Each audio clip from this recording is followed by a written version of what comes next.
মানচিত্রের গোপন মানচিত্র। দূর এক দেশের পাহাড় ঘেরা ছোট্ট শহর অরুণপুর। এই শহরটা সাধারণ হলেও এর নিচে ঘুমিয়ে আছে এক প্রাচীন রহস্য।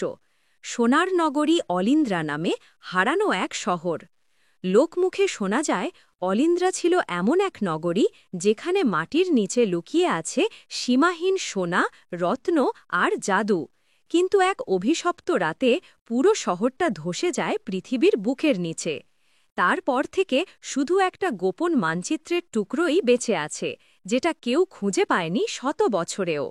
একদিন অরুণপুরের পুরনো স্কুলের ইতিহাসের শিক্ষক হৃদয় একটি ধুলোমাখা ট্রাঙ্কের ভেতর খুঁজে পেল ভাঁজ করা এক কাগজ। কাগজের ওপরে অদ্ভুত চিহ্ন আর নিচে লেখা, যে সত্যি হৃদয় নিয়ে খুঁজবে তার হাতেই জাগবে অলিন্দ্রা। হৃদয় ভেবেছিল এটা নিছক কিংবদন্তি, কিন্তু রাতের বেলা হঠাৎ কাগজটা আলো ছড়াতে শুরু করল। চিহ্নগুলো নিজেরাই সোজা হয়ে এক মানচিত্রের রূপ নিল। কিন্তু সেই মুহূর্তেই জানালার বাইরে থেকে দেখা গেল দুইটা জ্বলন্ত চোখ। একটি ছায়ামানব হৃদয়কে দেখছে। পরের দিন হৃদয় তার বন্ধু সাহসিনী ও আরিশাকে নিয়ে রওনা হল পাহাড়ের দিকে। মানচিত্রে লেখা ছিল ৩টি দরজা, ৩টি পরীক্ষা, একটি পথ। তারা পৌঁছাল ধ্বংসস্তূপের উপত্যকায়, যেখানে পাথরের দরজায় খোদাই করা সাপের চিহ্ন। হৃদয় কৌতূহল নিয়ে দরজায় হাত রাখতেই সেটা খুলে গেল, আর ভিতর থেকে এলো গরম বাতাসের ঢেউ, যেন কোনো গভীর গুহা শ্বাস নিচ্ছে। গুহার ভেতরে ৩টে দরজা, একটায় লেখা ধন, একটায় ক্ষমতা আর তৃতীয়টায় সত্য।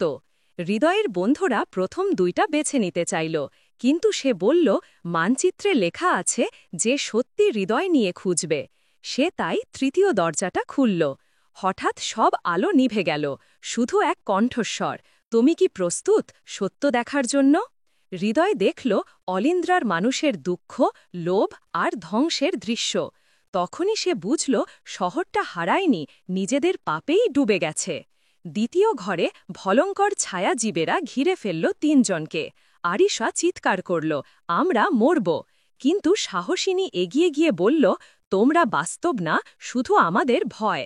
এই বলে সে চোখ বন্ধ করল, আর মুহূর্তেই সব ছায়া মিলিয়ে গেল। ৩ জন একে অপরের দিকে তাকিয়ে হাসল, তারা পরীক্ষাটা পেরিয়েছে।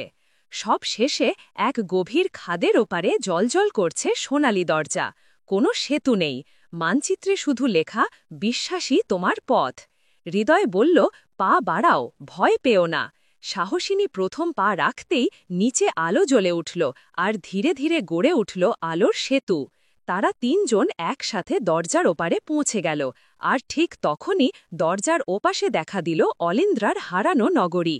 সোনায় মোড়া প্রাসাদ, আকাশে ভাসমান মন্দির, আর মাঝখানে এক বিশাল ক্রিস্টাল, যেটা শহরকে চিরজীবিত রাখত। কিন্তু আনন্দ বেশিক্ষণ টিকল না। সেই ছায়া মানব আবার হাজির।